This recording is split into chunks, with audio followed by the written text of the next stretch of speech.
Football শুধু জয় পরাজয় নয়, আবেগ, সম্পর্ক আর মানবিকতারও গল্প। ফ্রান্স ও মরক্কোর বিশ্বকাপ কোয়ার্টার ফাইনালের শেষ বাঁশি বাজার পরে দেখা গেল তেমনই এক হৃদয় ছোঁয়া দৃশ্য। একদিকে ফ্রান্সের সেমিফাইনালে ওঠার উল্লাস, অন্যদিকে মরক্কোর স্বপ্নভঙ্গের বেদনা। সেই আনন্দ আর কষ্টের মাঝখানে দাঁড়িয়েছিলেন দুই বন্ধু, কিলিয়ান এমবাপ্পে ও আশরাফ হাকিমি।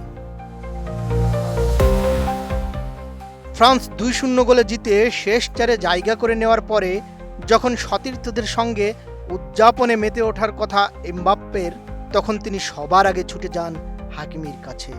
হতাশায় মাথা নিচু করে দাঁড়িয়ে থাকা বন্ধুকে জড়িয়ে ধরেন, সান্ত্বনা দেন, কিছুক্ষণ কথা বলেন, যেন প্রতিপক্ষের একজন ফুটবলারকে নয়, কঠিন এক মুহূর্তের মধ্যে দিয়ে যাওয়া নিজের সবচেয়ে কাছের বন্ধুকেই আগলে রাখছিলেন তিনি।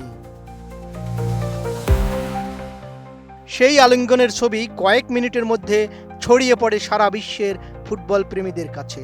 অনেকের মতে বিশ্বকাপের এই রাতের সবচেয়ে সুন্দর দৃশ্য ছিল সেটাই, কারণ স্কোরবোর্ডে এক দলের জয় আর অন্য দলের হার লেখা থাকলেও সেই মুহূর্তে জিতে গিয়েছিল বন্ধুত্ব, সম্মান আর খেলাধুলার প্রকৃত চেতনা।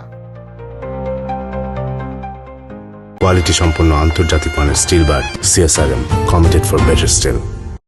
এমবাপ্পে ও হাকিমির বন্ধুত্বের গল্প নতুন নয়। পিএসজিতে একসঙ্গে খেলার সময় থেকেই দুজনের মধ্যে গড়ে ওঠে এক বিশেষ সম্পর্ক। ধীরে ধীরে সেই সম্পর্ক সতীর্থের গণ্ডি পেরিয়ে পরিণত হয় গভীর বন্ধুত্বে। অনুশীলনের মাঠ থেকে ড্রেসিং রুম, আবার মাঠের বাইরেও প্রায় সব সময় একসঙ্গে দেখা যেত তাদের। ছুটি কাটানো, জন্মদিন উদযাপন, বিভিন্ন অনুষ্ঠানে উপস্থিতি কিংবা সোশ্যাল মিডিয়ায় একে অন্যকে নিয়ে মজার মন্তব্য, সব জায়গাতেই ফুটে উঠেছে তাদের বন্ধুত্বের রসায়ন। সময় বদলেছে, ক্লাব বদলেছে। এমবাপ্পে এখন রিয়াল মাদ্রিদের তারকা আর হাকিমি এখনো পিএসজির গুরুত্বপূর্ণ সদস্য।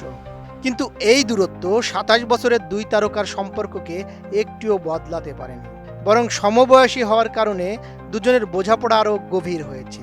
তবে বিশ্বকাপের মতো সর্বোচ্চ মঞ্চে বন্ধুত্বের কোনো জায়গা নেই, একথা আগেই পরিষ্কার করে দিয়েছিলেন এমবাপ্পে। দেশের জার্সি গায়ে চাপালে বন্ধুর পরিচয় নয়, সবার আগে আসে নিজের দলের দায়িত্ব। তাই মাঠে নামার পর হাকিমি তার প্রিয় বন্ধু ছিলেন না, বরং প্রতিপক্ষ দলের একজন খেলোয়াড় ছিলেন। আর সেই কারণেই জয়ের জন্য নিজের সর্বস্ব উজাড় করে দিতেও কোনো দ্বিধা করেননি ফরাসি অধিনায়ক। ম্যাচ শেষ হওয়ার পরই আবারও ফিরে এসেছে সেই পুরনো বন্ধুত্ব, যার সাক্ষী থেকেছে গোটা ফুটবল বিশ্ব। এমবাপ্পে ও হাকিমি আবারও প্রমাণ করলেন জয় পরাজয় ক্ষণস্থায়ী, কিন্তু সত্যিকারের বন্ধুত্ব চিরস্থায়ী। বদিউজ্জামান মিলন, ATN নিউজ।